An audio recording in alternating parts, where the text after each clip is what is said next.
Jueza negó pedido de Guadalupe Llori para volver a la presidencia de la Asamblea y recibir una indemnización de $8 millones. El gobierno podría indultar al policía Santiago Olmedo. La justicia le aumentó de 3 a 13 años de prisión la condena por la muerte de 2 sospechosos de un asalto.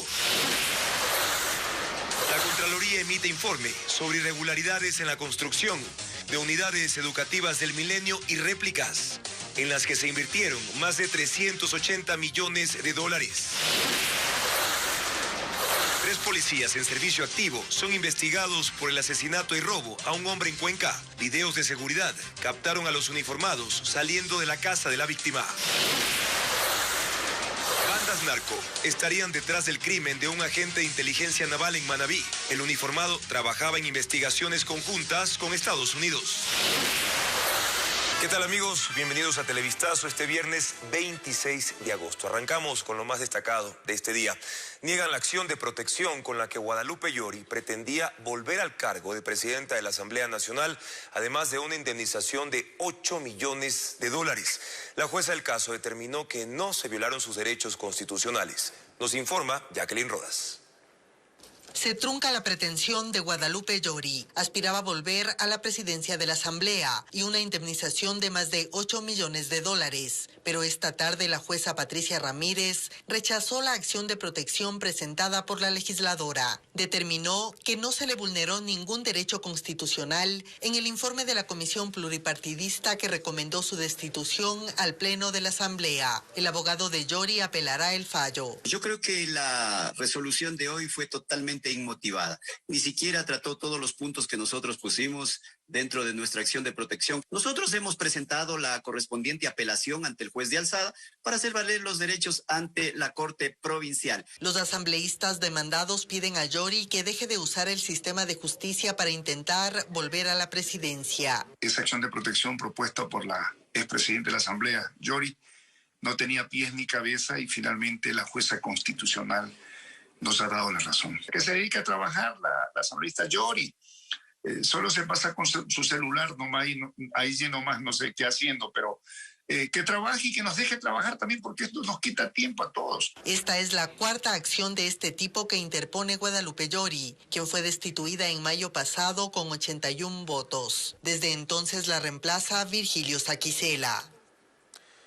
La Corte de Manabí anuló el habeas corpus concedido a Jorge Glass el pasado 5 de agosto por el juez de Portoviejo, Bani Molina, quien ahora enfrenta 2 procesos penales y camina a la destitución de su cargo. Era la última acción que Glass tenía pendiente para recuperar su libertad. Otros 3 habeas corpus le rechazaron en los últimos días. El tribunal, en su extensa sentencia, dejó sin efecto las boletas de excarcelación que en su momento se giraron para el ex vicepresidente Daniel Salcedo y un condenado por asesinato. Estas nunca se ejecutaron porque el servicio penitenciario detectó irregularidades. Ahora los funcionarios involucrados en la causa serán investigados por la Fiscalía. El presidente de la Asamblea Nacional convocó oficialmente al Pleno para decidir si el juicio político al Consejo de la Judicatura sigue o se archiva. La sesión será el próximo domingo a las 12:30 del día de manera virtual. Se requieren 70 votos para ello. Y hasta ahora, el correísmo y el Partido Social Cristiano son los únicos que han confirmado su respaldo a este proceso. Esperan la decisión de Pachacutic para ratificar que el juicio continúe. Si eso se da, se deberá convocar a una nueva sesión en la que sí se decidirá la destitución o no de estos funcionarios. Mientras tanto, el Ejecutivo entregó a la Mesa Técnica de los Diálogos con la Asamblea el primer bloque de un anteproyecto de ley de inversiones. El secretario jurídico de la Presidencia estuvo en la cita e insistió en que la intención es construir un texto de consenso. Patricio Díaz nos cuenta los avances de estos diálogos entre el gobierno y la función legislativa. Es la Mesa Técnica de los Diálogos entre Ejecutivo y Legislativo. Quedó conformada por 2 delegados de cada una de las 5 bancadas y al menos 3 del gobierno. En la primera cita de esta fase acudió el secretario jurídico de la Presidencia, Fabián Pozo, El funcionario entregó a los delegados el primer bloque de temas del proyecto de ley de inversiones, en el que se buscará, dijo, consenso. El tema de transformación digital, el tema de incentivos para la industria audiovisual, etcétera. Les hemos entregado un anteproyecto, por llamarlo de alguna manera, un borrador todavía muy preliminar de articulado, para ir generando consensos. Pozo asegura que este primer texto es en el que casi no hay diferencias entre Ejecutivo y Legislativo. Se espera un consenso pronto. Luego vendrían temas de mayor dificultad y al final, los que generaron más conflictos en el primer proyecto de inversiones que fue negado por la Asamblea. Ir de donde están más cercanas las posiciones hacia los puntos en los que existe posteriormente mayor quizás desencuentro, posiciones divergentes, y con eso ir construyendo propuestas para el país. La mesa técnica además acordó la metodología de trabajo. Los delegados de las bancadas se mostraron satisfechos con esta primera cita. La reunión ha sido positiva en función de que se han establecido parámetros, metodologías, tiempos y una forma de organización preliminar. Estamos prestos para ayudar, apoyar y que las leyes ya sean viables. No que únicamente lleguen a un cierto objetivo y de ahí nos veten o no aprobemos, no.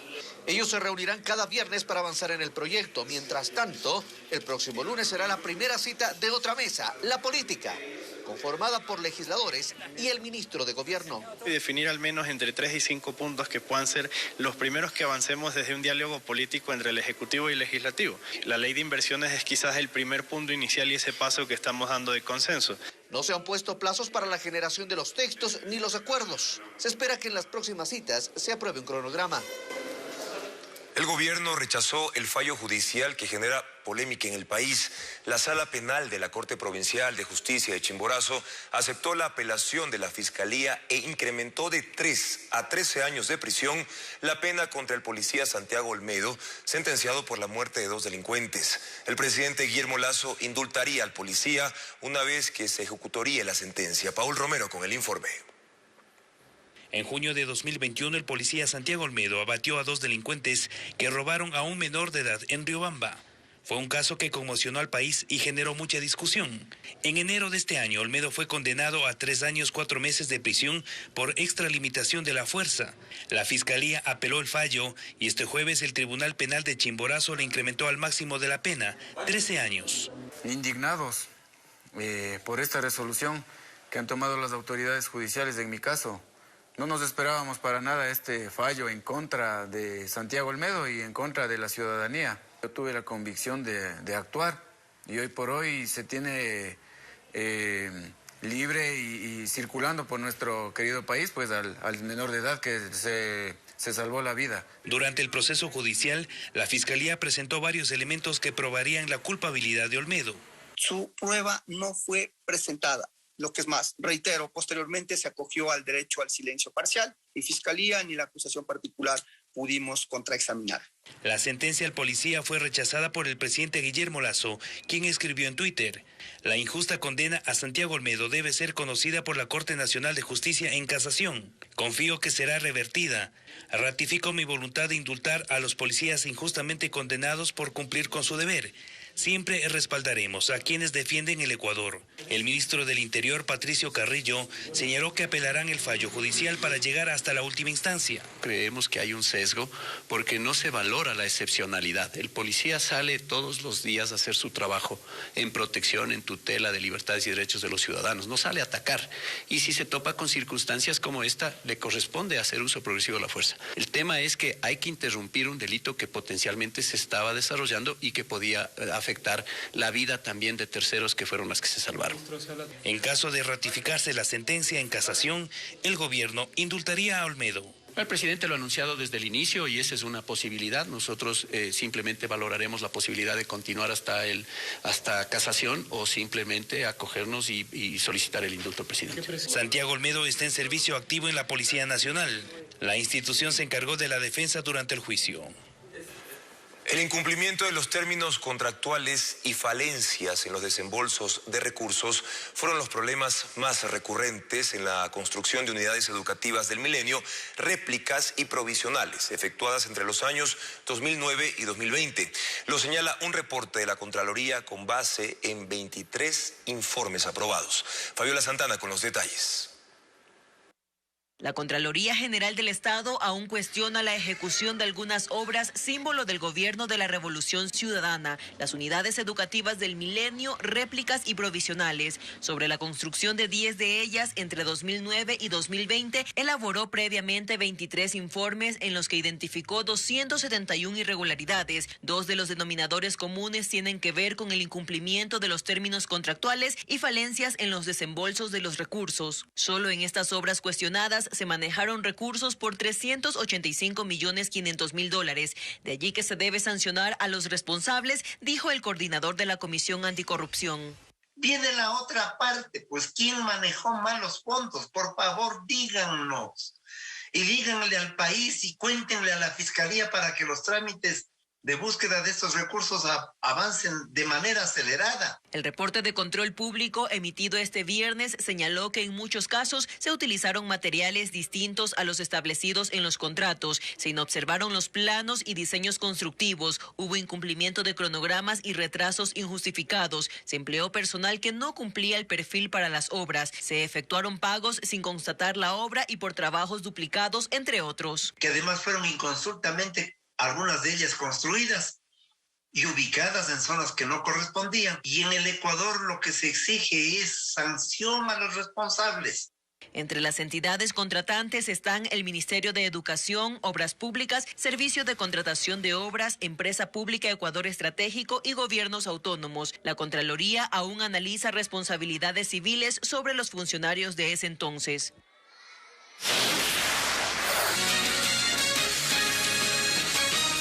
Le contamos ahora que 3 policías en servicio activo fueron procesados por el delito de robo con muerte. A los uniformados se los acusa del asesinato de un hombre de 52 años, quien recibió 15 puñaladas dentro de un inmueble ubicado en el centro histórico de Cuenca. Nos informa Bessie Granja. Se trata de un sargento segundo, un cabo primero y un miembro más de la Policía Nacional, todos en servicio activo. Ellos están acusados por la muerte de un hombre de 52 años cuyo cadáver fue hallado dentro de un inmueble ubicado en el centro histórico de Cuenca. Los 3 gendarmes fueron procesados por el delito de robo con muerte. El fiscal provincial de Azuay, Leonardo Amoroso, detalla las evidencias encontradas en poder de los uniformados durante los allanamientos. Una laptop de pertenencia del hoyo Oxiso, además una cadena de oro que igualmente fue arranchada, el arma blanca con la que posiblemente se victimó. Imágenes de las cámaras de seguridad fueron la evidencia para vincular a los policías. En el video se muestra cómo los uniformados salen de la vivienda del fallecido, con fundas en sus manos, que luego guardaron en la cajuela de un patrullero. Se verificó las cámaras, se pudo ver la presencia de un patrullero que llega aproximadamente a las 5 de la mañana a este domicilio, supuestamente por un llamado de auxilio del ECO 911, a verificar alguna anomalía que se estaba dando en ese domicilio. Por este caso, la institución también abrirá una investigación interna contra los policías. Cabe recalcar que la institución está brindando la colaboración para esclarecer este hecho delictivo. Como siempre se lo hace la Policía Nacional, va a estar depurando constantemente a los malos elementos policiales. Esta es la segunda muerte violenta descubierta en la ciudad en menos de 48 horas. El martes en la noche en el norte de Cuenca se halló el cadáver de Octavio Tapia. El cuerpo estaba dentro de una tina de cobre recubierta de cemento. Una organización narcocriminal estaría detrás del asesinato de un agente de inteligencia de la Armada del Ecuador registrado en mayo de este año. La hipótesis cobra fuerza tras la captura de un sujeto que habría estado presente durante el acto de sicariato. Merlin Ochoa con los detalles de este caso. Luego de 3 meses de investigaciones, agentes de la Unidad de Lucha contra el Crimen Organizado ULCO capturaron a uno de los sospechosos del sicariato del sargento segundo George Barragán. El crimen sucedió el pasado 18 de mayo en el centro de Manta. El director nacional de investigaciones dice que el aprendido es clave en las investigaciones. Es una persona que estuvo en el sitio del suceso. Es que él va a ser el hilo conductor para que nos pueda establecer el tema de la participación de terceras personas, ¿no? Especialmente de los autores materiales y de los posibles autores intelectuales de este evento. El militar recibió un disparo en la cabeza y era integrante del sistema de inteligencia naval de la Armada del Ecuador. unidad que mantiene coordinaciones directas con la entidad federal que se encarga de combatir el tráfico internacional de drogas en los Estados Unidos. Las primeras indagaciones determinan que el sargento estaba tras la pista de una red narcocriminal que enviaba grandes cantidades de droga por medio de lanchas rápidas desde Manabí hasta México. En estos 90 días se podrán establecer las diferentes premisas que podrán soportar el tema de la hipótesis que nosotros estamos planteando, una situación relacionada al tema de la actividad profesional que se encontraba desarrollando el servidor público. El sospechoso fue capturado en la vía Flavio Alfaro Chone en Manabí y presuntamente tendría que ver con esta red narcocriminal. Dispuso la prisión preventiva y traslado inmediatamente al Centro de Rehabilitación Social de la provincia. En Ecuador, los sicariatos en contra de los uniformados van en aumento. En todo el 2021 asesinaron a 22 uniformados entre policías y militares, mientras que de enero a agosto del 2022 se registraron 24. Ahora las investigaciones están encaminadas a capturar a la organización narcocriminal con vínculos internacionales que ordenó el sicariato. El Instituto de Estadística y Censos, INEC, publicó las cifras de la situación laboral en Ecuador hasta julio de este año. El desempleo bajó del 5,2% al 3,9%. ¿Qué pasa con el empleo adecuado? Que hasta julio de 2021 estaba en 31,8%, subió al 32,1%. Sin embargo, según el INEC, es un incremento no significativo. Pero, ¿qué pasa con las categorías fuera del empleo adecuado? Por ejemplo, el otro empleo no pleno subió del 26,6% al 29,4% en julio de 2022, en julio de este año. Pero, ¿qué es otro empleo no pleno? ¿Qué significa y por qué preocupa que haya aumentado? Aquí un reportaje al respecto. El Instituto de Estadística y Censos define al otro empleo no pleno como una de las categorías laborales que incluye a quienes perciben menos del salario básico y trabajan menos de la jornada legal. En julio del año pasado, en esa situación, estaban 2.2 millones de personas, pero a julio de este año, esa cifra aumentó a 2.5 millones. O no pueden o no tienen condiciones para trabajar más días. Es decir, sí quisieran hacerlo, pero no pueden o no encuentran o no se dan las situaciones. Pero más allá de las definiciones que establece el INEC, el hecho es que a julio de este año, 2.7 millones de personas tenían un empleo adecuado. Sin embargo, 5.8 millones no contaban con este trabajo formal.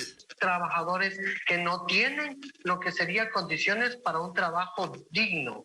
Es decir, no tienen contrato, no tienen seguridad social, no tienen capacidad de organizarse, porque eso es un contrato digno, tener un trabajo digno. Estos datos se reflejan, por ejemplo, en la realidad que enfrenta Elizabeth Ríos. Desde hace unos 3 años trabaja vendiendo productos cosméticos. Su esposo tuvo que emigrar a Estados Unidos porque perdió su empleo. Ya son 2 años.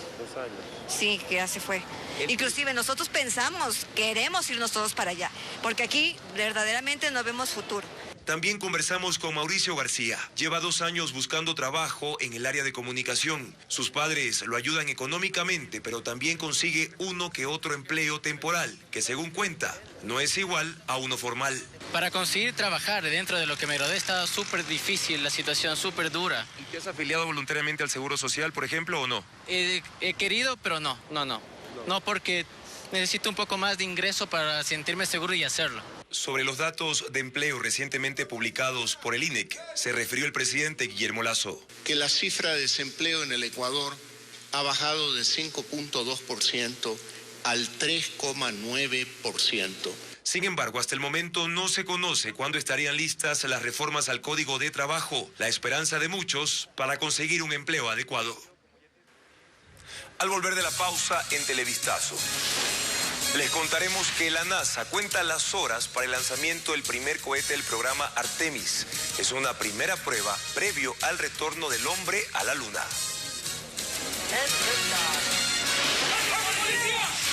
Además, golpe a banda vinculada al secuestro de taxistas informales. utilizaban aplicaciones móviles para engañar a sus víctimas. Los detalles al regresar de la pausa.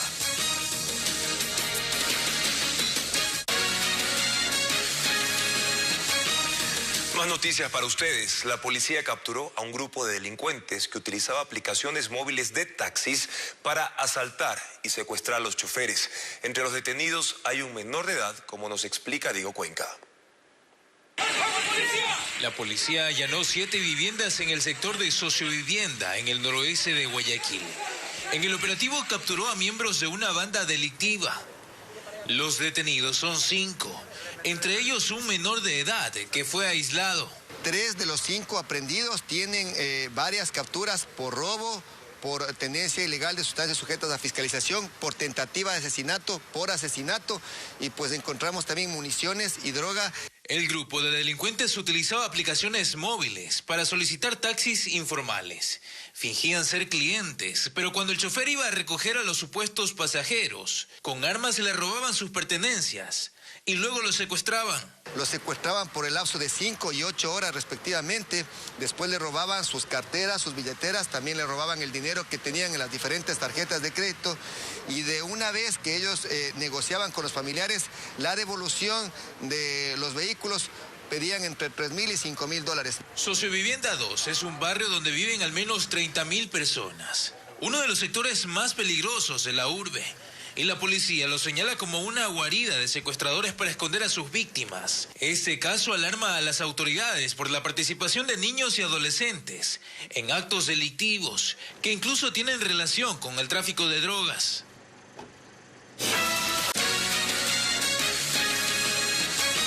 Gracias por continuar en sintonía de Televistazo. Una mujer denuncia que su hija de 9 años habría sido amenazada con ser violada por otro estudiante en un colegio particular de Quito. Asegura que el hecho ocurrió aparentemente en el baño de la institución educativa. Según Carla Delgado, desde 2014 se registran más de 15,000 denuncias de violencia sexual dentro del sistema educativo. Stacy decidió no callar más. Cuenta que hace unos meses su niña de 9 años habría sido interceptada por un estudiante adolescente en el baño de la escuela particular donde estudiaba. Mientras se lavaba las manos, este niño chico, realmente como el colegio no ha sido transparente, no sé qué edad tiene, y el muchacho la cogió por el hombro, la acercó hacia él y le dijo, te voy a violar. Y dice que fue precisamente la pronta intervención de uno de sus compañeros que se encontraba en el baño lo que habría evitado que algo más grave pudiera ocurrir. Sostiene que denuncia apenas ahora porque confió en que el colegio tomaría medidas, pero nunca lo hizo. Y el Ministerio de Educación corroboró sus afirmaciones. Indicó que hasta la entidad no llegó ningún reporte del caso. Hoy Stacy ha decidido dejar el país junto a su familia, luego de meses difíciles en los que asegura que su pequeña debió tomar terapia. Según datos del Ministerio de Educación, desde 2014 hasta julio de este año, se reportaron 15,509 casos de violencia sexual en el sistema educativo. De estos, el 97% han sido puestos en conocimiento de la Fiscalía General del Estado. La viceministra de Educación explica que los colegios tienen una ruta de protocolo, que son de obligatorio cumplimiento. Es creer a la víctima y levantar el informe de hecho de violencia de manera inmediata para remitirlo a las instancias pertinentes. El segundo es emitir las medidas de protección inmediatas también. Y en tercer lugar es considerar que no existe mediación alguna posible ni careos en los casos de violencia.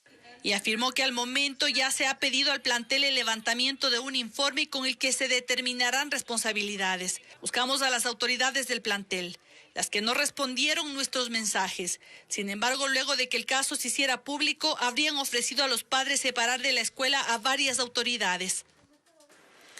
Y mucha atención porque este sábado, mañana, el Ministerio de Salud prevé inmunizar a 80,000 personas contra el COVID-19 en una minga de vacunación. Para ello van a habilitar todos los centros de salud y otros 300 puntos de afluencia masiva en el país. Fabiola Santana nos tiene más detalles.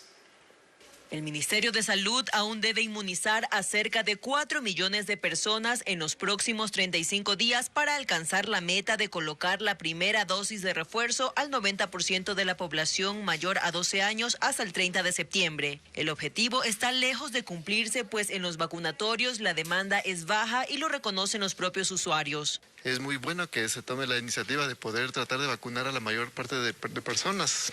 Sin embargo, pues las personas no entran en conciencia. Es muy importante vacunarse y que vengan, se acerquen a vacunar. La cifra de vacunación ha disminuido a 31.000 diarios y los fines de semana hasta 15.000. Por esta razón, este sábado se implementará una minga que contempla la apertura de 1.900 centros de salud a escala nacional y otros 300 puntos de vacunación masiva. Nosotros aspiramos a vacunar más de 80.000 personas. Tenemos todos los recursos disponibles.